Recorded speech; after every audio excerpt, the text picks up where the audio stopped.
नमस्कार, जय हिंद, जय भारत। भारतीय अवाम ताकत दल अपने भारतीय भाई बहनों अर्थात अपने देश भारत की जनता अर्थात अपने भारतीय अवाम से भारतीयता आधारित आपसी श्रद्धा, भारतीयता आधारित आपसी स्नेह, भारतीयता आधारित आपसी प्रेम, भारतीयता आधारित आपसी अखलाक मोहब्बत, भारतीयता आधारित आपसी सहयोग, भारतीयता आधारित आपसी सम्मान, भारतीयता आधारित आपसी एकता, भारतीयता आधारित आपसी भाईचारा तथा भारतीयता आधारित आपसी सद्भाव को समझने व उसे आत्मसात करके वैसा ही और उसी अनुसार आचरण एवं व्यवहार करने हेतु और इसके समस्त भारत में प्रचार प्रसार करने हेतु और इसकी अहमियत और महत्व को प्रत्येक देशवासी को समझाकर उसे अपनाते हुए वैसा ही और उसी अनुसार आचरण एवं व्यवहार करने हेतु और प्रत्येक देशवासी को अपना ही भारतीय भाई बहन मानकर, समझकर, अपनाकर उनके साथ वैसा ही और उसी अनुसार आचरण एवं व्यवहार करने हेतु सतत, सदैव और हमेशा अदब के साथ, आदर के साथ अर्ज करता है, विनती करता है। अब सर्वप्रथम कुछ जो अनुभव हमारे भारतीय भाई बहनों की ओर से आ रहे हैं उसको सभी के साथ साझा करना जरूरी माना जाता है और माना जा रहा है। तो अनुभव और कुछ उनके सवालात, कुछ उनकी आशंकाएं हैं। वो कुछ भारतीय जनता पार्टी के सिखाए हुए जो लोग आते हैं, बात करते हैं भारतीय जनता दल की ओर से, भारतीय जनता दल के पदाधिकारी से, तो अब कुछ निराधार आशंकाओं की बात करते हैं कि भारतीय जनता दल का ये शासन हुआ तो हमारी तकलीफ बढ़ जाएगी, हमारा हिंदू सनातन जो है वो नष्ट हो जाएगा। अब पता नहीं उन तर्कों का कोई आधार है कि नहीं है। अब ये बात भी अपने आप में एक सवाल खड़ा करती है, लेकिन इस तरह की उलूल जुलूल निराधार बातें वो करते हैं और असदुद्दीन ओवैसी के लोग भी आते हैं। हम तो मेरी नई नई पार्टी है और हम लोग दबे कुचले हैं, हमारे समाज का क्या होगा। इस तरह की जो आशंकाएं हैं उनका कोई आधार नहीं है, उनका कोई आधार नहीं है। जो हिंदू सनातन की बात करते हैं ये कई बार कई रूपों में कई तरह से स्पष्ट किया गया है कि अपने जो हमारा मुल्क जो भारतवर्ष है वो सुरक्षित कैसे रहे, उसको सुरक्षित करिए। उसी में आपका हिंदू सनातन जो कि वो एक महान परंपरा, आदर्श है, दर्शन है, वो अपने आप सुरक्षित हो जाएगा। चिंता करिए भारतवर्ष की। और सिर्फ हिंदू सनातन ही नहीं, इसमें और भी आस्थाएं, यही तो इस देश की बड़ी खूबसूरती है कि एक साथ जो है तमाम आस्थाएं इसी देश में बड़े सद्भाव के साथ पल रही हैं। जो भारतीय जनता दल चिंता करता है कि कुछ कट्टरवादी तत्वों के कारण जो है ये इस प्रयास को धक्का लगता है। तो उसी प्रकार जो है जो दूसरी आस्थाएं हैं, हमारा इस्लाम आस्था है, हमारा ईसाई आस्था है और यह पंथ या आस्था जो भी कह लीजिए, और सिख आस्था ये पंथ है और भी आपके ईसाई ये पारसी आस्था है, जैन आस्था है और पारसी जैन बौद्ध ये भी आस्था एक पंथ है। ये 3-4 और हैं।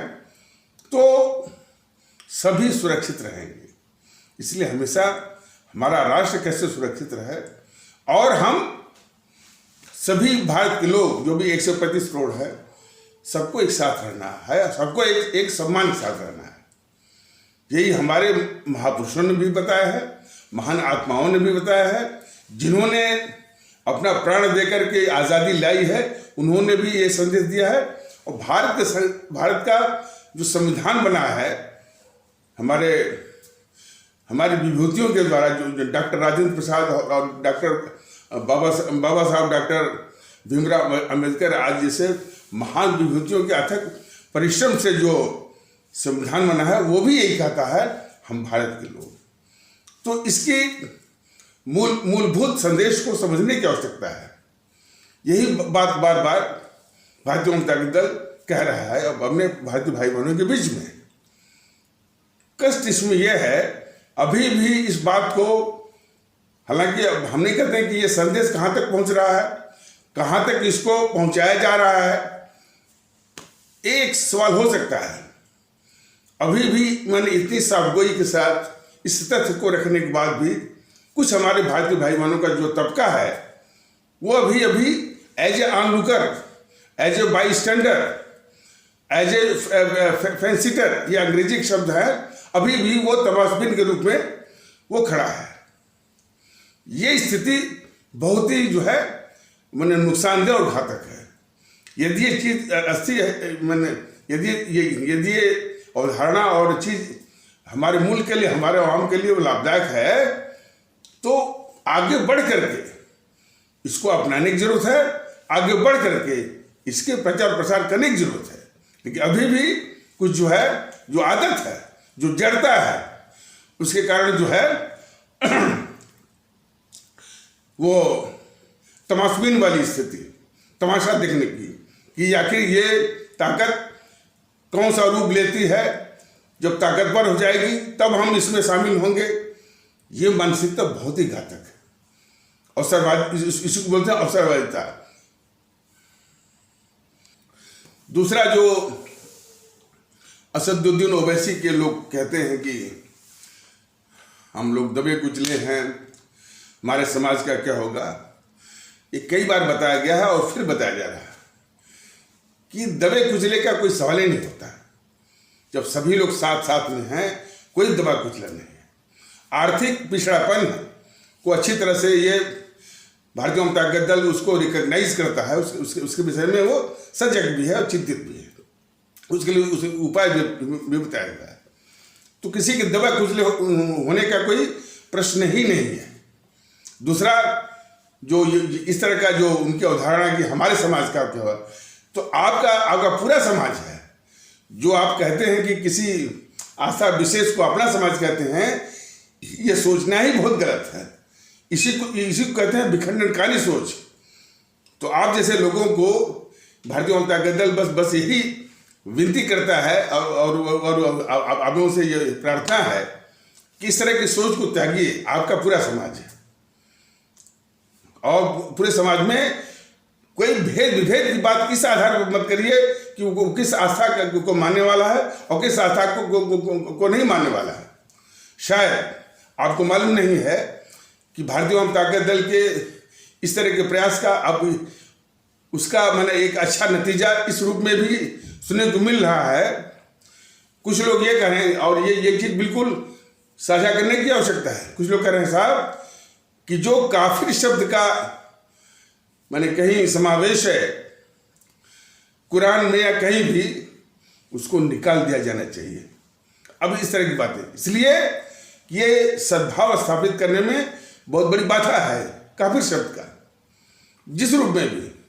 एक रूप में तो है कि यदि वो ये संदेश देता है कि भाई कि जो इस्लाम को नहीं मानते हैं वो काफिर हैं, ये अपने आप में उस संदेश का, उस भावना का बिल्कुल वो विरोधाभासी है जो कहता है भाई हम भाईचारा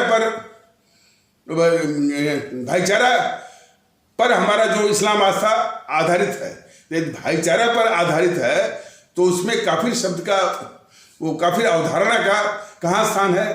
तो इस तरह की भी बातें आ रही हैं कि साहब काफिर जो शब्द है या उसका अवधारणा है उसको उसमें से निकाल दिया जाना चाहिए। और दूसरा, कट्टरवादी तत्वों के लिए बहुत बड़ा हथियार है कि साहब वो तो दूसरे को काफिर कहते हैं, पले जाते। तो इस अच्छे माहौल में अच्छी अच्छी चीजें भी आती हैं और आना शुरू की हैं। तो अब वो इस्लाम आस्था वाले भारतीय भाई बहनों के समाज से अब इस तरह की भी चीजें आना शुरू हो गई हैं, जो ये कह रही हैं कि साहब काफिर जो शब्द है या अवधारणा है, किसी भी रूप में है, वो इस्लाम आस्था के परिवेश से, उसके प्रेमाइसेस से और उसके एम्बियंस से निकाल दिया जाना चाहिए। बहुत बढ़िया चीज है। जब सबके साथ भाईचारा की बात है तो उसमें काफिर की अवधारणा का कोई स्थान नहीं है। बिल्कुल सही। तो असदुद्दीन के जो समर्थक हैं वो भी इसी भावना में, इसी जज्बे में चीज को समझे कि जिसको अपना समाज समझते हैं, ये कहना छोड़ करके उनका पूरा समाज है भारतीय समाज, 125 करोड़ वाला, और वो भी अपने हैं। गैर होने का तो कोई सवाल ही नहीं उठता। सबको अपना भारतीय भाई बहन की अवधारणा से, इसी नजरिए से, इसी दृष्टिकोण से भारतीय जनता का दल देखता भी है और सबसे यही निवेदन करता है कि सब लोग आपस में एक दूसरे को अपना ही भारतीय भाई बहन समझे और व्यवहार करें और अपनाएं। और साथ में देश के विषय में संवेदनशील होने कि हमारा देश सबसे ऊंचा है। जो भी अवधारणा हमारी है कि ये हमारे लिए बहुत ऊंचा है, जैसे हमारा हिंदू सनातन सब काफी ऊंचा है, हमारा जो गीता रामायण है, वेद है, पुराण है, ये बहुत ऊंचा है। तो मानिए कि वो हमारा देश उससे भी ऊंचा है। हमारे लिए ईश्वर या प्रभु राम, प्रभु भोले शंकर हैं, जो भी हैं, मान लीजिए कि ये देश जो है उनसे भी ऊंचा है। बिल्कुल देश की महत्ता अब इस परिस्थिति में जो सामने आई है, सबसे ऊंचा है, ये मानने की जरूरत है। और इसी जज्बे से जो देश के लिए कुर्बान होते हैं, उनमें यही जज्बा होता है। उसी प्रकार दूसरी आस्था के अनुसरण करवाने भाई, हमारे लिए इस्लाम से भी बढ़कर हमारा देश है, हमारे कुरान से भी बढ़कर हमारा देश है। ये भावना आना बहुत जरूरी है। उसी प्रकार दूसरे आस्था के जो हमारे भारतीय भाई बहनों के जो समाज है, उनको भी समझना चाहिए कि हमारे ईसाई पंथ से, हमारे जो है बाइबल से भी ऊंचा हमारा मुल्क भारतवर्ष है। उसी प्रकार सिख आस्था वाले भारतीय भाई बहनों को से अपेक्षा है और वो भी इस समझ को विकसित करें, और यदि विकसित है तो इसको और मजबूत करें और आगे बढ़ाएं कि हमारा ये मुल्क भारतवर्ष वो सिख पंथ से भी बड़ा है। जो गुरु हैं उनके महत्व से भी बड़ा है। यही संदेश तो हमारे भगत सिंह और अन्य वीरों ने दी है। तो मुल्क की, देश की का महत्व जो है सबसे ऊंचा है। सभी भारतीय भाई बहनों में आना बहुत जरूरी है। ये इसलिए कहा जा रहा है कि अभी इस समझ की बहुत बड़ी कमी है, और यानी भारतीय एकता और भारतीय सद्भाव को बढ़ाने में जो बाधाएं हैं, कुछ नमूने आपको बताए जा रहे हैं। भारतीय जनता पार्टी के जो सिपह सालार हैं, वो बड़ी विचित्र किस्म की अप्रोच लिए हुए हैं। जैसे ये जो यूपीएससी, संघ लोक सेवा आयोग से जो चयनित सेलेक्टेड जो सेवाओं के लोग, तो रिटायरमेंट के बाद, माने सेवानिवृत्ति के बाद जो उनका ग्रुप रहता है, तो व्हाट्सएप ग्रुप रहता है, तो उसमें ये देखा गया कि वो कहीं की हिंसा का वो वीडियो उसमें पोस्ट किए हुए हैं, और हमको भी देखने को मिला। तो हमने सुझाव दिया कि इस तरह की हिंसा में क्या था कि कुछ माने हुलिगन्स फैनेटिक तत्व जो है वो तमाम माने वो डंडे और वो लेकर के जो जो जो अपने विरोधी को उसको पीट पीट करके उसको मार ही डालते हैं, जान से मार डालते हैं। इस तरह का वीडियो वो देखा गया। हमने वो वीडियो देखा और वीडियो कहाँ से आया है उस सज्जन को मैंने फ़ोन किया, मोबाइल फ़ोन किया, पूछा कि भाई ये वीडियो कहाँ का है। ऐसा तो नहीं कि जो इसमें बांग्लादेश में वो हिंदुओं के खिलाफ जो हिंसा हो रही है उसका वीडियो है। तो उन्होंने कहा नहीं, ये पश्चिम बंगाल में कलकत्ता का है। उनका ये जवाब था। मैंने फिर पूछा कि ये हिंसा करने वाले कौन हैं, तो उन्होंने, और उनकी बातों से लगा कि ये बीजेपी के समर्थक है। जिनसे मैं सवाल कर रहा था स्पष्ट था कि वो बीजेपी के समर्थक थे। तो हमने उनसे पूछा कि भाई ये हिंसा करने वाले कौन है, तो उन्होंने जो स्वाभाविक रूप से कहा ये मुसलमान है। तो मैंने कहा भाई ये मुसलमान है या टीएमसी के कार्यकर्ता हैं, तो कहें हो सकते हैं। हमने ये कहा कि मान लीजिए मुसलमान भी हो तो भी बगैर टीएमसी के, बगैर ममता बनर्जी के समर्थन के ये संभव हो ही नहीं सकता।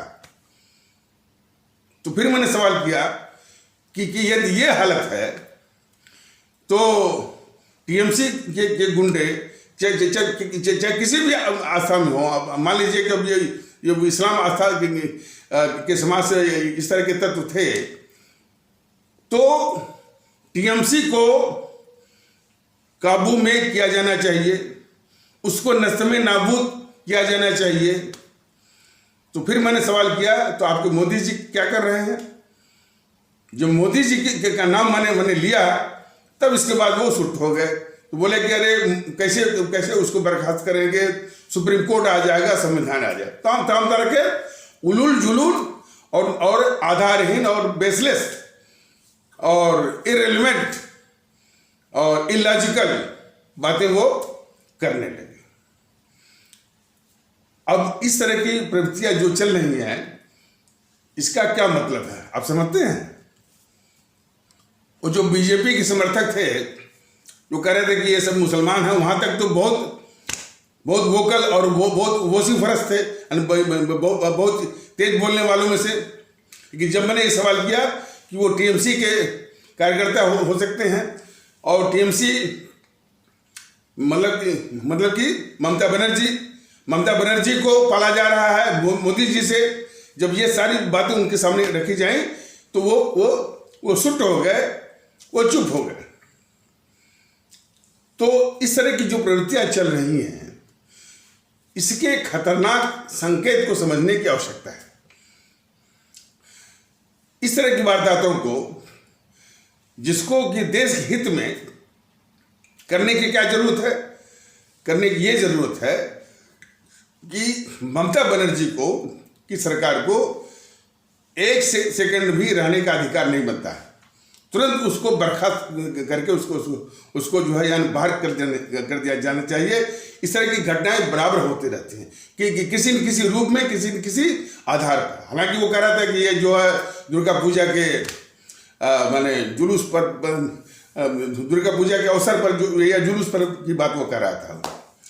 तो किसी न किसी रूप में इस तरह की घटनाएं वो हो ही रही हैं उस जो है जो ममता बनर्जी के माने सरकार के अधीन बातें चल रही। और खास करके जब वो चुनाव जीती थी तब भी इससे भयंकर हिंसा और हत्या हुई थी। लेकिन देश को समझना चाहिए कि ये मोदी जी जो प्रधानमंत्री हैं, हमारे आदरणीय प्रधानमंत्री हैं, ममता बनर्जी की जीत पर सबसे पहले बधाई देने वाले वही हैं। और ये बात मैंने कई लोगों से पूछा तो उन्होंने बोला, उनका जवाब क्या था? उनका जवाब था, अरे साहब ये तो लोकतंत्र का शिष्टाचार है। पता नहीं इस तरह का उत्तर गढ़ रहे थे कि इनकी इस तरह की दोगलापंथी वाली नीति का वो समर्थन कर रहे थे या उसको जस्टिफाई कर रहे थे। हमने जब कहा कि इस देश के लिए, जनता के लिए शिष्टाचार क्या है भाई साहब? लोकतंत्र क्या है भाई साहब? लोकतंत्र शिष्टाचार इस देश के लिए है, इस आवाम के लिए है। और जो इसका उल्लंघन करता हो, जहां पर इसकी हत्या होती हो, तो ऐसे शिष्टाचार की भी आवश्यकता नहीं है, ऐसे लोकतंत्र की भी आवश्यकता नहीं है। और मैंने उनको उदाहरण दिया कि सैयद शहाबुद्दीन वो सांसद लोकसभा के चुन लिए गए थे, लेकिन जब एक आपराधिक मामला आया, क्रिमिनल मामला आया, फौजदारी का मामला आया, तो वो मामला उनके सैयद शहाबुद्दीन के लोकसभा के सदस्य बनने के बाद भी वो मुकदमा उनके ऊपर चला और जेल गए।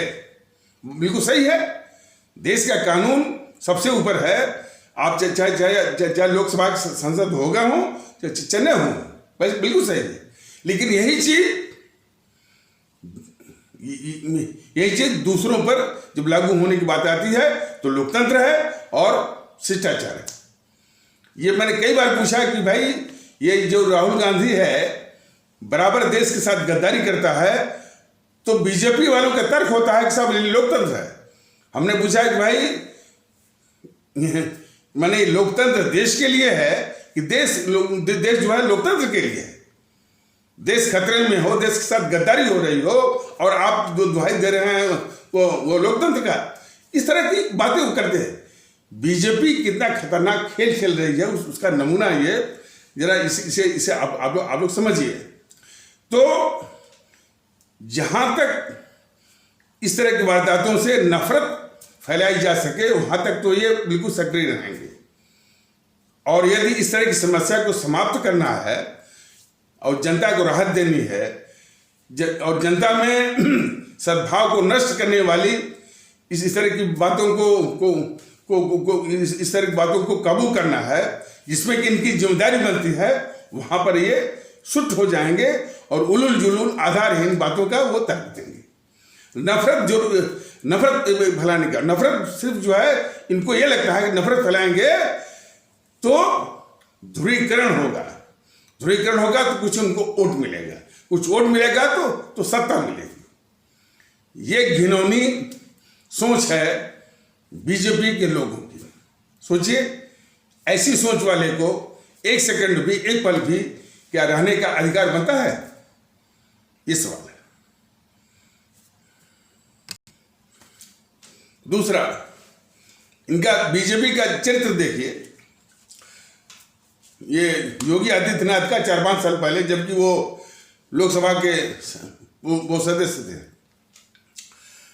वो कह रहे थे कि हमारे देश में इतने 5-6 हजार से अधिक साधु संत हैं, उनकी तनख्वाह की बात नहीं होती है।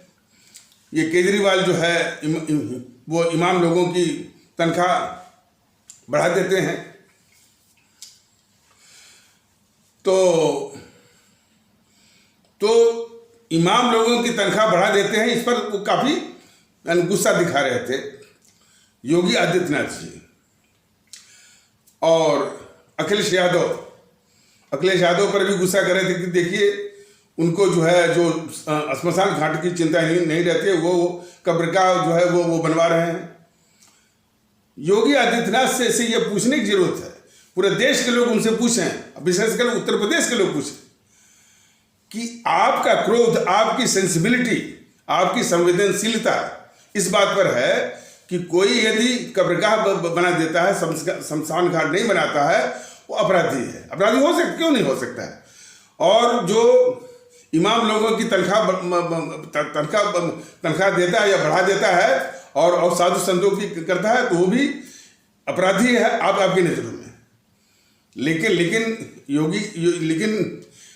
योगी आदित्यनाथ महोदय, जरा ये बताइए, आपने उस केजरीवाल की पर गुस्सा क्यों नहीं किया और इतना गुस्सा क्यों नहीं किया, जबकि इससे सैकड़ों गुना अधिक गुस्सा करने की जरूरत थी, आवश्यकता थी, आपसे अपेक्षा थी कि जब उसने ये कहा कि भारत तेरे टुकड़े हो गए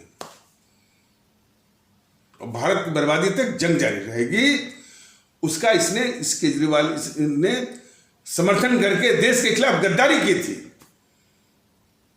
जिसने कहा कि भारत तेरे टुकड़े होंगे, भारत की बर्बादी तक जंग जारी रहेगी, कन्हैया कुमार का ये खुलेआम जब समर्थन करके देश के खिलाफ गद्दारी की थी इसी केजरीवाल ने, तो आपको गुस्सा आया था। यदि और देशभक्ति का तकाजा है कि योगी आदित्यनाथ जी आपको उस गुस्से से जिस गुस्से से आप दिखा रहे थे कि वो चूंकि इमाम की तनख्वाह की व्यवस्था की है या बढ़ा दिया है, साधु संतों की तनख्वाह की बात नहीं करता है, तो आपको क्रोध आ रहा था। उस क्रोध से हजारों गुना आपको क्रोध आना चाहिए था कि जब जिसने गद्दारी किया कि केजरीवाल ने कि उस कन्हैया कुमार का समर्थन किया, जिसने कहा भारत तेरे टुकड़े होंगे और भारत की बर्बादी तक जंग जारी रहेगी। यही आपकी जो है देश के खिलाफ देशद्रोह का एक सबसे बड़ा एक प्रमाण दिखता है, और वो भावना दिखती है आपकी कि आपके लिए ये जो पचड़े हैं हिंदू मुस्लिम का, ये ज्यादा महत्वपूर्ण है, लेकिन देश की एकता अखंडता आपके लिए महत्वपूर्ण नहीं है। और दुर्भाग्य से ऐसा आदमी जो है उत्तर प्रदेश का वो मुख्यमंत्री वो बना हुआ है। और उसी प्रकार वही गद्दार कन्हैया कुमार जब उसने खतरनाक नारा लगवाया कि भारत तेरे टुकड़े होंगे, इंशाअल्लाह भारत की बर्बादी तक जंग जारी रहेगी। सोचिए कितना खतरनाक नारा और कितने धृष्टता के साथ सरेआम जो लगवाया। तो ये योगी आदित्यनाथ जी उस अखिलेश यादव पर सिर्फ इसलिए गुस्सा कर रहे हैं कि उन्होंने कब्रगाह बनवा दिया, शमशान घाट नहीं बनवाया, तब गुस्सा कर रहे थे। लेकिन उस अखिलेश यादव पर गुस्सा नहीं किए कि भारत तेरे टुकड़े होंगे, इंशाअल्लाह भारत की बर्बादी तक जंग जारी रहेगी, नारा लगाने वाला घोर गद्दार कन्हैया कुमार उस अखिलेश यादव से पैर छूकर आशीर्वाद लिया। तो वो भी गद्दारी थी अखिलेश यादव की कि उन्होंने इस ऐसे गद्दार को आशीर्वाद दिया। तब जो है योगी आदित्यनाथ को वो गुस्सा नहीं आया। ऐसे ही पाखंडी किस्म के लोग जो कि देश के मामलों में बिल्कुल पाखंड दिखाते हैं और हिंदू मुस्लिम के मामले में बहुत संवेदनशील रहते हैं, ऐसे पाखंडियों की इस देश को आवश्यकता नहीं है। और वो व्यक्ति एक पल के लिए भी जो है एक पल के लिए भी इस प्रदेश का मुख्यमंत्री बनने का अधिकारी भी नहीं बनता, जो कि देश के मामलों पर उसकी कोई संवेदनशीलता ना हो, कोई क्रोध ना हो, और हिंदू मुस्लिम की बातों पर जो है वो काफी संवेदनशील हो और इस तरह की सोच वो रखता हो। भारतीय जनता दल वो बिल्कुल स्पष्ट। तो और सिर्फ योगी आदित्यनाथ की ही बात नहीं है, हमारे अवाम में भी, हमारी जनता में भी देश के प्रति जब कोई नुकसान होता है, इस तरह से कोई कहता है, तो वो संवेदनशीलता या क्रोध और गुस्सा नहीं दिखता है। कोई गुरु ग्रंथ साहिब को छू देगा तो ये हाथ पांव लोग का कट लेंगे। देश भारत तेरे टुकड़े होंगे, इस पर कोई न गुस्सा है, न कोई आंदोलन है, न कोई चर्चा है। इसी बात को बताने के लिए, जगाने के लिए भारतीय जनता दल ये मुहिम चला रहा है कि संवेदनशीलता जो है वो देश के प्रति रखिए। ये खास करके हिंदू सनातन आस्था वाले भारतीय भाई बहनों के समाज के लोग बराबर उलझुल बात करते हैं, मेरा हिंदू सनातन का क्या होगा, वो होगा। अब इसका तो बस एक ही उपाय है कि भैया आप ऐसा करो कि 2-4 साल के लिए सेना में भर्ती हो जाओ। उस सेना में जब जरा देखो कि वो जो जिस चीज के लिए जान देने के लिए तैयार रहते हैं, जान देते भी हैं, वो हिंदू सनातन के लिए जान देते हैं कि किस देश के लिए जान देते हैं, तो समझ में आ जाएगा। और उसी प्रकार दूसरी आस्थाओं को भी जो भ्रम है वो उनका भी भ्रम टूट जाएगा कि वो जो हमारे सेना के जवान जो है वो देश के लिए जान देते हैं, जान देने के लिए तैयार रहते हैं, इस्लाम के लिए कि देश के लिए।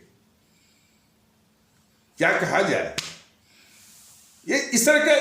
लेकिन बाकी समाज में किस तरह की गंदगी बिल्कुल वो घर कर गई है दिमाग में। इसी कारण जो है भारतीय अवाम ताकत दल को भारतीय एकता का संदेश आगे बढ़ाने में कुछ दिक्कत आ रही है। लेकिन अच्छी बात है कि लोग जो है वो समझना शुरू कर दिए हैं। और अभी भी जो तमाशबीन की स्थिति है, तमाशबीन की स्थिति है वो इस मुल्क के लिए बड़ी खतरनाक है। जो भी चीज इस देश के लिए अच्छी हो उसको आगे बढ़ाते हैं। किस तरह के गंदे किस्म के माने वीडियो वायरल होते हैं और इसको कोई लोग करते होंगे, लेकिन जिनको करना चाहिए वो अभी जो है वो तमाशा देख रहे हैं। भारतीय जनता दल ने कई रूपों में बताया, हमारे महापुरुषों ने कहा है कि भाई हमारे देश का बौद्धिक वर्ग अभी अभिशाप बना हुआ है। और ऐसा नहीं कि अब जो अभिशाप ही रहेगा, अपने कुछ अवगुणों को निकाल दे तो इस देश के लिए बहुत मूल्यवान एसेट बन जाएगा, संपत्ति बन जाएगा। लेकिन अभी भी उन आदतों से जो है अब जैसे अभी बताया था कि जो पोस्ट डाला गया था वो पश्चिम बंगाल वाला, वो बौद्धिक वर्ग का ही है। और जो कि तर्क कर रहा था, तब तक तर्क कर रहा था कि ये मुसलमान। जब कहा कि नहीं भाई ये टीएमसी के कार्यकर्ता हैं, टीएमसी को काबू किया जाना चाहिए, ममता बनर्जी की सरकार को तुरंत बर्खास्त किया जाना चाहिए ताकि ये स्थिति बिल्कुल समाप्त हो। तब इसके बाद चुप हो गया। इसके बाद कोई तर्क नहीं दिया, और तर्क दिया भी तो बोला कि संविधान आ जाएगा, लोकतंत्र आ जाएगा, शिष्टाचार आ जाएगा। तो वो मामले नहीं था, वो बौद्धिक वर्ग ही था। तो इससे अंदाज करिए बौद्धिक वर्ग की स्थिति कितनी गंभीर है हमारे मुल्क के लिए। या तो वो उदासीन रहेंगे और उलझुल बात करेंगे, और जब देश की बात होगी तो इसी तरह की समस्या वो बने हुए हैं।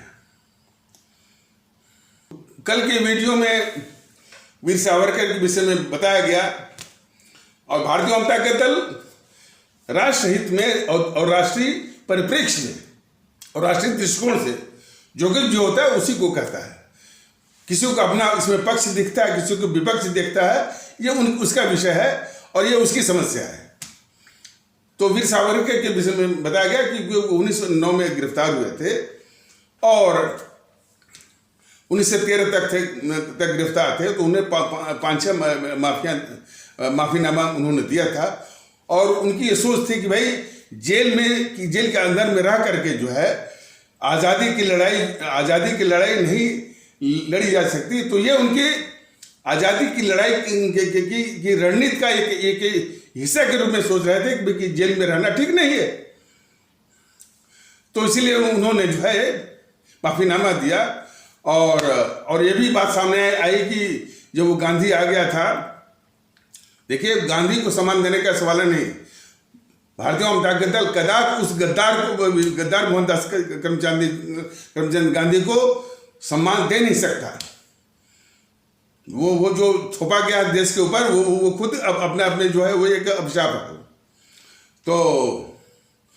तो जब गांधी आया था 1915 के आसपास जो है, तो फिर जब उसके संपर्क में आए तो फिर शायद गांधी बोला होगा 1919 के आसपास, तो उनकी सलाह पर भी वो माफीनामा दिए थे।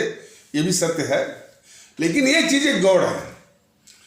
मुख्य ये चीज़ है कि जिन्होंने मैंने करीब अपने जीवन के 28 साल जेल में काटे हों, कुछ वो हाउस अरेस्ट थे, वो वहाँ पर रत्नागिरी में, और कुछ जो है अंडमान निकोबार सिल्वर जेल, काला पानी वाला, वो बिल्कुल यातनाओं वाला वो जेल काटा हो, उस पर वो टिप्पणी वो कर रहा है जो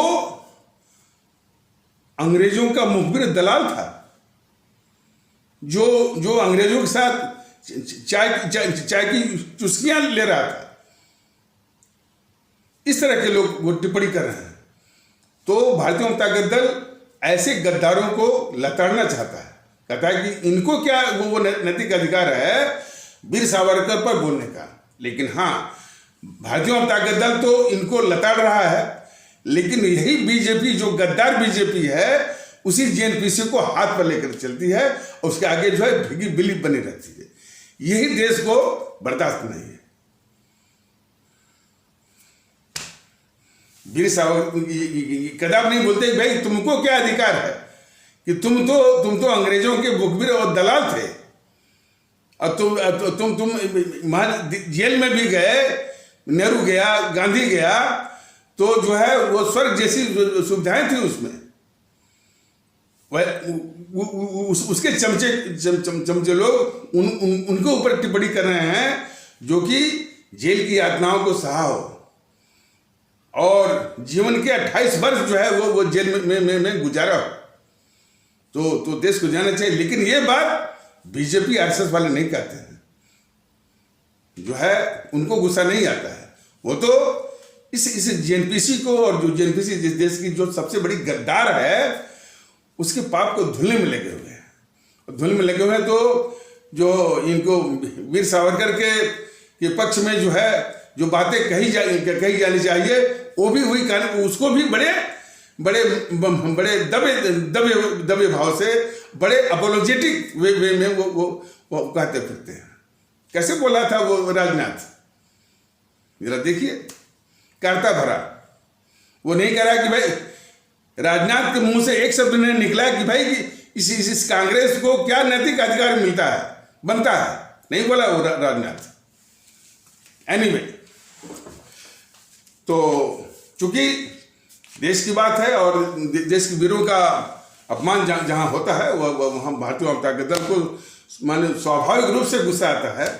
और उससे अधिक गुस्सा आता है कि बीजेपी इस देश के गद्दारों के आगे किस तरह से जो है वो घुटने टेकती है।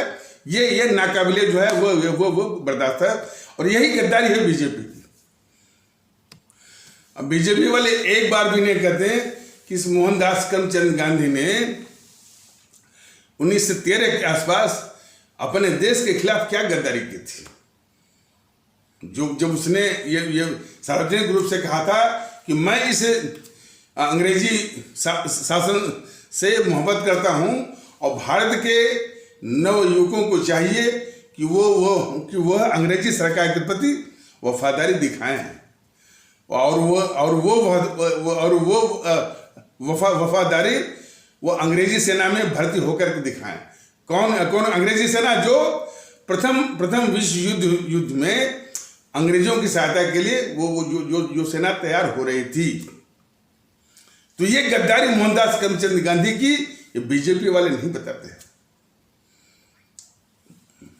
भारत के विभाजन की विभीषिका की बात तो करेंगे, लेकिन इसकी बात नहीं करेंगे कि कांग्रेस ने 1909 में इंडियन काउंसिल एक्ट को स्वीकार कर लिया, जिस इंडियन काउंसिल एक्ट में यानी हमारे इस्लाम आस्था वाले भारतीय भाई बहनों के लिए एक अलग मतदाता मंडल यानी सेपरेट इलेक्टोरेट की व्यवस्था थी।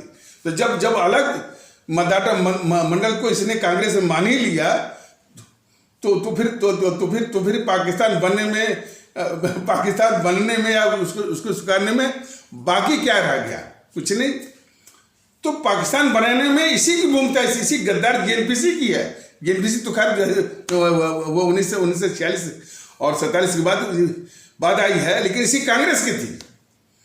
कांग्रेस इस देश की सबसे बड़ी गद्दार पार्टी है, जिसने कि 1909 में इंडियन काउंसिल एक्ट जो अंग्रेज लाए थे, अंग्रेजी सरकार लाई थी, उसको इसने हुबहू मान लिया और उसी में जो है पाकिस्तान की नींव डाली गई थी। अलग मतदाता मंडल इस्लाम आस्था वाले भारतीय भाई बहनों के लिए या मुसलमानों के लिए, उसको इसने हुबहू मान लिया था। तो पाकिस्तान की नींव जो है कांग्रेस ने 1909 में डाल दिया था। देखिए,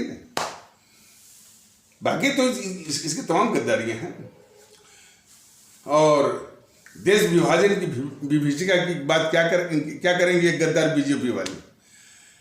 ये मोहनदास की उस समय जो गद्दारी किया देश के साथ, एक शब्द नहीं बोलते कि इसी के कारण जो है, नहीं कारण है इन्हीं दोनों ने जो देश को बांटा लॉर्ड माउंटबेटन की मदद से। लॉर्ड माउंटबेटन तो चूंकि अंग्रेज था वो, और उसमें गवर्नर जनरल था। और इस गद्दार नेहरू की गद्दारी तो आप देखिए कि हमारा माने जब ट्रांसफर ऑफ पावर हो भी गया, अब माने कि अब जब वो सत्ता भारत के हाथ में आ गई, तब भी वो उसी लॉर्ड माउंटबेटन को भारत का पहला गवर्नर जनरल बनाया। कौन? ये गद्दार जवाहरलाल नेहरू।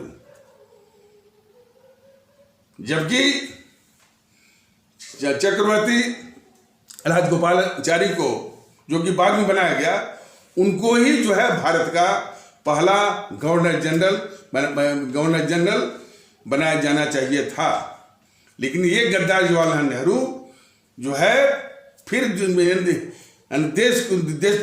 देश पर गुलामी की एक साया थोपने के लिए फिर उसी अंग्रेज को भी आजाद भारत का, जिसको आजाद सब कहते हैं, आजाद हमारा देश तो आजाद तो बहुत पहले हो गया था, तो उस जब सत्ता भारत के हाथों में आ गई थी, तब भी इस गद्दार जवाहरलाल नेहरू ने उसी को माउंटबेटन को ही पहला गवर्नर जनरल बनाया। और इसके बाद जो है चक्रवर्ती राजगोपालाचारी को बनाया, जबकि उन्हीं को जबकि चक्रवर्ती राजगोपालाचारी को ही भारत का या तथाकथित आजाद भारत का पहला गवर्नर जनरल बनाया जाना चाहिए था। तो ये उसके गद्दारी की और अंग्रेजी मानसिकता की, और जो अंग्रेज जो चाहते थे कि इस देश को कमजोर करना, वो सारी जो है वो हथकंडे, सारे साजिशें, सारे नीतियां जो है वो थोपने वाला था इस देश के ऊपर, भारत के ऊपर। और इसीलिए जो अंग्रेज जो है इसको बनवाने में पूरी मदद किए माउंटबेटन के जरिए। तो ये दोनों गद्दार जो है मोहनदास करमचंद गांधी और वो जवाहरलाल नेहरू, ये माउंटबेटन, और इसीलिए माउंटबेटन को बनाए थे। तो उसकी मदद से जो है ये देश इंसान बांटा, सिर्फ सत्ता के लिए। सत्ता मतलब वो सत्ता जो है वो जवाहरलाल नेहरू को मिले। अब ये बड़ी वो साधारण बात है,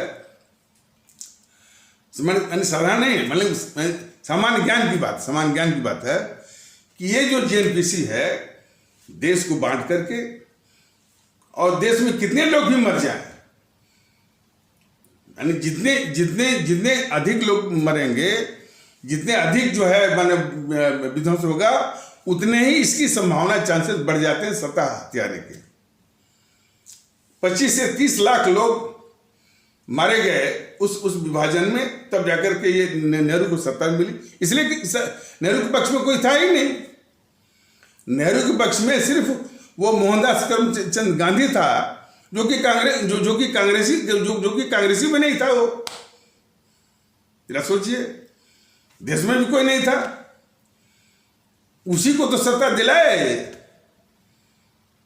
उसी जवाहरलाल नेहरू को ये गद्दार मोहनदास करमचंद गांधी सत्ता दिलाया, जिसके पक्ष में एक भी कांग्रेसी नहीं था। और ये खुद मोहनदास करमचंद गांधी को ये खुद कांग्रेसी नहीं था। और जब बात आएगी नहीं भाई, देश तो तभी बढ़ सकता है जबकि कांग्रेस जो है वो इसका प्रस्ताव पास करे। जब ये खबर लोगों में फैली तो लोगों ने बहुत राहत की सांस ली कि हाँ भाई, ये कांग्रेस जो अंग्रेजों की मुखबिर दलाल तो थी ही, भले थी, दलाली करती रही और मुखबिरी करती रही, लेकिन देश को बांटना ये नहीं कर सकती। लोग मैंने कभी राहत, लेकिन लोगों का ये भी भ्रम टूट गया। और ये गद्दार मोहनदास करमचंद गांधी उस कांग्रेस पर दबाव डाल करके और उलूल जुलूल तर्क दे करके तर्क उसने ये किसी एपिसोड में बताया गया है। और जान लीजिए, ये बार बार अपनी आवाम के सामने बताया जाएगा, समझाया जाएगा कि ये मोहनदास करमचंद गांधी किस तरह से दबाव दे करके, किस तरह से कुतर्क दे करके उस कांग्रेस से देश बांटने का प्रस्ताव इसने पास करवाया। एक तर्क ये दिया कि ये जो नेहरू है माउंटबेटन के सामने बोला है कि यदि हमको प्रधानमंत्री नहीं बनाया गया तो हम कांग्रेस को तोड़ देंगे। तो मोहनदास करमचंद गांधी बोला कि भाई अब कांग्रेस के टूटने का खतरा आ गया है और कांग्रेस को बचाना बहुत जरूरी है, और यदि देश को बांटना भी पड़े तब भी कांग्रेस को बचाना जरूरी है। और यह कांग्रेस की कार्य समिति को समझाने में माने वो हावी हो गया, या कामयाब हो गया कि भाई कांग्रेस को टूटने से बचाना ज्यादा जरूरी है, देश को विभाजन से बचाने, देश को विभाजन से बचाने से अधिक जरूरी है कांग्रेस को टूटने से बचाना। ये समझाने में कामयाब हो गया। मतलब कि यदि या दूसरे तरह से इसको कहा जाए कि कांग्रेस को बचाने के लिए यदि देश को भी बांटना पड़े तो कोई हर्ज नहीं। ये समझाने में, ये दबाव डालने में, ये काबू करने में वो गद्दार मोहनदास करमचंद गांधी सफल हो गया, कामयाब हो गया। इस प्रस्ताव का विरोध करने वाले वो मौलाना अबुल कलाम आजाद ने कहा था कि यदि हिंदू मुस्लिम एकता के लिए यदि 50 साल बाद भी आज़ादी मिलती है तो वो कबूल है हमको, बोले थे। लेकिन उनकी कमी यही थी कि वो नेहरू के साथ रहे क्यों। यही गलती होती है, लोग बोलते हैं और फिर पलट के उसके साथ हो जाते हैं। जिन्ना जब भारत के प्रधानमंत्री पद के लिए दावा उन्होंने किया था और वो पद उनको नहीं मिला, तो यह कोई तर्क नहीं बनता था कि उसका एक टुकड़ा उनको मिल जाए तो वो शांत हो जाए। तो लोग जो है कुछ क्षण के लिए तो माने वो उचित रहते हैं, इसके बाद फिर उसी गड्ढे में वो गिर जाते हैं। इसी का जो है वो देश विरोधी ताकतें जो है उसका फायदा उठाती हैं। मौलाना आजाद जब कहा कि भाई कि हिंदू मुस्लिम एकता के लिए यदि हमको 50 साल के बाद भी आज़ादी मिलती तो हम लेंगे, तो उनको इस बात पर काम होना चाहिए ना। तो फिर क्यों उसी गद्दार नेहरू के तो फिर वो क्यों फिर उसी गद्दार नेहरू के साथ हो गए। यही तो है लोगों की विचित्रता।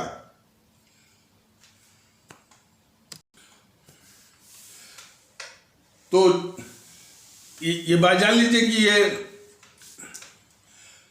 जब से ये भारतीय जनता दल इस कांग्रेस की, जीएनपीसी की, नेहरू की, गांधी की गद्दारियों के विषय में, गद्दारी माने कि देश के कितने बड़े दुश्मन थे, इसको उजागर कर रहा है और करना ये बहुत जरूरी है। तब ये जो इसके पत्रकारों का गिरोह है जीएनपीसी के, वो उलूल जुलूल तर्क लेकर के कहाँ से इतिहासकार ढूंढ करके जो है रोज जो है वो बस वो करवा रहे हैं, कोई न कोई पैनल बिठा करके। एक वो इतिहासकार बुलाए थे शमसुल इस्लाम करके। तो शमसुल इस्लाम कह रहे थे कि भाई काफ़ी मुसलमान जो है वो पाकिस्तान बनने के पक्ष में नहीं थे। ये तो भारतीय जनता दल ने कई बार बोला है कि इस देश के हमारे जो हमारे इस्लाम आस्था वाले भारतीय भाई बहन थे, उनका अधिकांश तबका जो है, अधिकांश हिस्सा पाकिस्तान बनने के पक्ष में नहीं था और धार्मिक आधार पर ये देश बटा भी नहीं है। ये भी जान लीजिए, हमारा देश धार्मिक आधार पर नहीं बटा है, सिर्फ सत्ता की छीना झपटी। और उस सत्ता की छीना झपटी माने सत्ता पर जो काबिज होना चाहता था गद्दार जवाहरलाल नेहरू, और इसके बीच में आ गए जिन्ना साहब ने भी जब देखा कि ये निकम्मा, ये गद्दार जो है, तो और माने पटेल साहब से भी निकम्मा, वो जिन्ना साहब से भी अधिक निकम्मा या वो किस तरह से साजिश कर रहा है, वो माउंटबेटन से मिलकर के सत्ता हथियाने की। तब इन्होंने भी भारत के प्रधानमंत्री पद का दावा ठोक दिया था। तो जब वो दावा, मैंने वो जिन्ना साहब ने दावा किया था, तो एकमात्र जो है मैंने बाधक रह गए थे जिन्ना साहब इसके रास्ते में, ये प्रधानमंत्री पद हथियाने के रास्ते में। तो उनको वही बस विभाजन करके, देश को बांट करके एक टुकड़ा उनको मुंह पर डाल करके। लेकिन यही उनकी मतलब कि बहुत बड़ी भूल है कि जो शख्स जो है भारत के प्रधानमंत्री पद का दावा कर रहा है, एक टुकड़े पर वो कैसे मान गया हो। और मौलाना आज़ाद की भी बहुत बड़ी गलती है कि जब वो कह रहे हैं कि भाई हमको आज़ादी, यदि हिंदू मुस्लिम की एकता पर यदि 50 साल बाद भी आज़ादी मिलती है तो उनको कबूल है, तो उस पर वो अड़ते हैं ना, डटे रहते हैं उस पर। यही तो लोगों का वो है, विचार हमेशा एक रहता है, विचारों की जो कंसिस्टेंसी होती है हमेशा एक रहती है, और वही उसकी विशेषता है, वही उसकी खूबसूरती है, वही उसकी मजबूती है। ये थोड़े विचार आज हमने कहा कि भाई कि हमको आज़ादी जो है हिंदू मुस्लिम की एकता पर 50 साल बाद मिले, और फिर उसी गद्दार नेहरू के साथ हो गए जिसने जो है वो हिंदू मुस्लिम एकता को तोड़ दिया, देश को बांट दिया। तो गलतियां अपने आप नहीं हुई है, इसको शर्म मिली ना लोगों से, तो जिन्ना से भी शर्म मिली इसको। जिन्ना डर जाते नहीं भाई हमको पाकिस्तान वो चाहिए ही नहीं, ये चाहिए तो बस वो जो प्राइम मिनिस्टरशिप है, जो प्रधानमंत्री का पद है भारत का, वो चाहिए हमको। इसलिए कि ये बिल्कुल मतलब निकम्मा है ये नेहरू जो है, निकम्मा तो था ही, वो तो साजिशन जो है वो अख्तियार वो कर रहा था।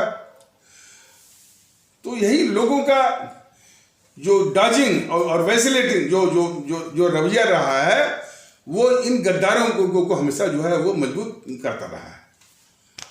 तो और अब आप लोग देखिए कि वो गांधी जो है देश को बांटने की हर साजिश कर रहा है। एक और तो देश बांटने के माने नेहरू को सत्ता दिलाने के लिए हर तरह की साजिश कर रहा है, और यहाँ तक कि देश को बांटने की। दूसरी ओर वह हमारे देश की जनता से कितना बड़ा झूठ बोला था कि पाकिस्तान मेरी लाश पर बनेगा। जरा देखिए, एक और तो नेहरू को सत्ता दिलाने के लिए देश बांटने की साजिश कर रहा है, कांग्रेस को दबाव डाल करके देश विभाजन का प्रस्ताव पास करवा रहा है, और दूसरी ओर जनता से झूठ बोल रहा है कि पाकिस्तान मेरी लाश पर बनेगा। और देशवासी भी जो औरा वो बनाया था, देशवासी भी विश्वास किया कि नहीं भाई ये बुढ़ा जो है जिद्दी है, जो कर रहा है वो करके दिखाएगा, ये आंदोलन चलाएगा, अभियान चलाएगा, धरने पर बैठेगा, आमरण अनशन करेगा, जान दे देगा, मर भी जाएगा, लेकिन जो कह रहा है कि पाकिस्तान नहीं बनने देगा तो नहीं बनने देगा। लेकिन लोगों का भरोसा इसने तोड़ा और पाकिस्तान बनवाया। तो इतना बड़ा विश्वासघात किया उसे मोहनदास करमचंद गांधी ने। तो इसलिए 15 अगस्त जो है यह गांधी के द्वारा और कांग्रेसियों के द्वारा, नेहरू के द्वारा वो विश्वासघात का दिवस है।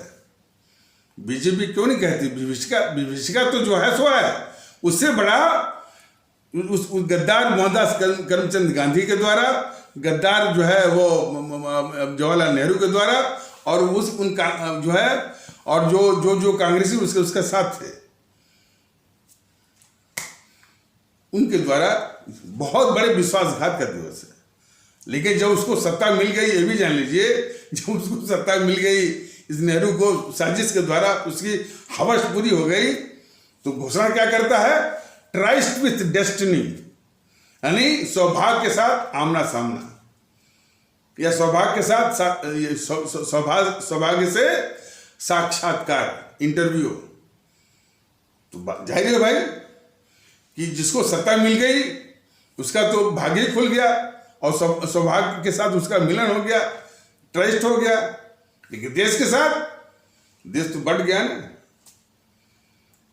25 से 30 लाख लोगों ने जान दे दी, 3 करोड़ से ऊपर लोगों के घर उजड़ गए। देश जो है अपने सबसे बड़े ऐतिहासिक त्रासदी से गुजरा हो, तो सबसे बड़े तो उनके लिए तो उस गद्दार नेहरू के लिए तो सौभाग्य, और इस देश के लिए सबसे बड़ा दुर्भाग्य 15 अगस्त। उस 15 अगस्त को मोदी जी भी वो आज़ादी का दिवस ये मना रहे हैं और देश से ये मनवा रहे हैं आज 7-8 साल से। एक बार यही तो मोदी जी की गद्दारी है देश के साथ। एक बार उन्होंने घोषणा किया था कि भाई हमारे आज़ादी का दिवस तो वास्तविक रूप से वो है जिस दिन हमारे परम आदरणीय राष्ट्रभक्त शिरोमणि नेताजी सुभाष चंद्र बोस ने आजाद भारत की स्थापना जो है वो 21 अक्टूबर 1943 को की थी। तो 21 अक्टूबर ही अपना जो है अपना वास्तविक आजादी का दिवस है, ये बोल चुके थे। लेकिन जब उसका अवसर आया कि जो उसके समारोह में, तो ये बात मैं नहीं कर रहा हूं, वो पुष्पेंद्र कुशेष कह रहा था, जानते हैं ना उसको, हाँ, तो वो पुष्पेंद्र कुशेष कह रहा था कि उस समारोह में जब 21 अक्टूबर की बात आई तो ये मोदी महोदय नहीं गए भी नहीं और तरह तरह के बहाना बनाए कि भाई हमको मत ले जाइए, लोग हमारा बाल नोच लेंगे। अब किस आधार पर रहे थे, जिसके खुद के 3 से 3 एमपी हों, 3 से 3 एमपी वाले वो प्रधानमंत्री हों, एनडीए को जोड़ लीजिए तो 340 या 355 के प्रधानमंत्री हों, उनका बाल जो है महज 50-55 एमपी वाला राहुल गांधी या कांग्रेस वाले उनका बाल नोच लेंगे। कौन मानेगा इस बात को? लेकिन झूठ बोलने की एक झूठ बोलने और कुतर्क देने की एक इंतहा होती है। तो ये पाखंड है, पाखंड नहीं बल्कि गद्दारी की, सरासर गद्दारी है कि एक और आप कहते हैं कि नहीं भाई हमारा वास्तविक आज़ादी का दिवस जो है 21 अक्टूबर है। जब समारोह आता है तो बहाने बना करके उस समारोह में जाते नहीं हैं। यह तो गद्दारी है बीजेपी वालों की जो है और मोदी जी। अंग्रेज 1945 में जो मन बना चुके थे, ये भी स्पष्ट होगा, उसमें इस गांधी का कोई रोल नहीं, ये बिल्कुल स्पष्ट होगा। और इसको जो है क्लेमेंट एटली जो है जो प्रधानमंत्री था उसमें, जिसने इंडियन इंडिपेंडेंस एक्ट पास करवाया, उसने आकर के 1955 में जब कलकत्ता के गेस्ट हाउस में ठहरा था, उसमें के जो एक्टिंग गवर्नर फणिभूषण चक्रवर्ती जो कि कलकत्ता हाई कोर्ट के जो चीफ जस्टिस थे और एक्टिंग गवर्नर भी थे पश्चिम बंगाल के, उन्होंने जब बातचीत की और ये बात कई बार बताई जा चुकी है, क्योंकि उसने जो स्पष्ट किया कि भाई जो आज़ाद हिंद फौज के जो 60,000 सैनिकों में से 28,000 जो सैनिक जो शहीद हो गए थे, उनकी शहादत के कारण जो है हमारी जो ब्रिटिश इंडिया की जो फौजें हैं, खास करके कहाँ से शुरू हुआ, रॉयल इंडियन नेवी से जो बगावत शुरू हुई, और वो फिर इसके बाद जो है आर्मी वगैरह में भी बगावत की शुरुआत या लक्षण शुरू हो गए थे। उसी कारण जो है वो बिल्कुल अंग्रेज मन ये बनाया कि अब जो है यहाँ पर शासन करना मुश्किल है। जब सेना बगावत करे तो माने वो शासन करना मुश्किल है, इसलिए बाइज्जत सिर्फ वाकोबर के साथ जो है निकल लो, ये अंग्रेज मन में ठान लिए। सेफ वाकओवर इज्जत बाइज्जत सिर्फ एक ही गद्दार दे सकता था, वो था जवाहरलाल नेहरू। इसीलिए जवाहरलाल नेहरू को कोई सत्ता दिलाने में अंग्रेजों ने लॉर्ड माउंटबेटन के साथ जो है वो मदद किया, लेकिन गद्दारी तो यानी इन दोनों ने किया, सत्ता हत्या ने की। और उसमें पता था कि भाई जो कांग्रेस का अध्यक्ष होगा, मतलब 1946 में वही प्रधानमंत्री बनेगा। किन्हीं कारणों से मौलाना आजाद जो है सन 40 से लेकर के 46 तक 7 साल लगातार, हालांकि 21 साल के लिए बनता था वो कांग्रेस अध्यक्ष, लेकिन कांग्रेस लगभग निष्क्रिय मर चुकी थी और इसीलिए जो है वो 7 साल तक किसी ने पूछा नहीं, तो वही अध्यक्ष चल रहे थे। लेकिन जब ये मालूम हुआ, इन सब ने सूंघ लिया, इन दो गद्दार मोहनदास करमचंद गांधी और ये जवाहरलाल नेहरू, भाई अब अंग्रेज जाने वाले हैं, तो फटाफट इसके पीछे लगे भी सत्ता बस नेहरू को कोई मिले, इसकी साजिश में लग गए थे। तो उस साजिश का पहला चरण था कि भाई 1946 में एक इंटरिम कैबिनेट बननी थी। हालांकि ये थोड़ा सा लंबा हो रहा है, लेकिन आगे भी बताएंगे। और उस इंटरिम कैबिनेट का प्राइम मिनिस्टर वही बनेगा जो कांग्रेस का प्रेसिडेंट होगा। तो फटाफट जो है ये गांधी जो है गद्दार गांधी उनसे मौलाना आजाद से इस्तीफा लिया। अब ये से कहानी शुरू होती है। तो ये सब बहुत बड़े गद्दार हैं, लेकिन इन अभिशापों से मुक्ति पाने का जो सबसे सरल उपाय है हमारे आदरणीय भारतीय भाई बहनों का, कि भारतीयता के आधार पर एक होकर के ईवीएम मशीन पर इन सारी जो है देश विरोधी ताकतों को, जो कि काले अंग्रेज हैं, उनको नस्ल में नाबूद जड़ से उखाड़ने के लिए बिल्कुल मन में ठानिए, समाधान यहीं से निकलेगा।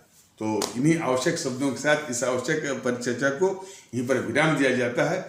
तब तक के लिए नमस्कार, जय हिंद, जय भारत।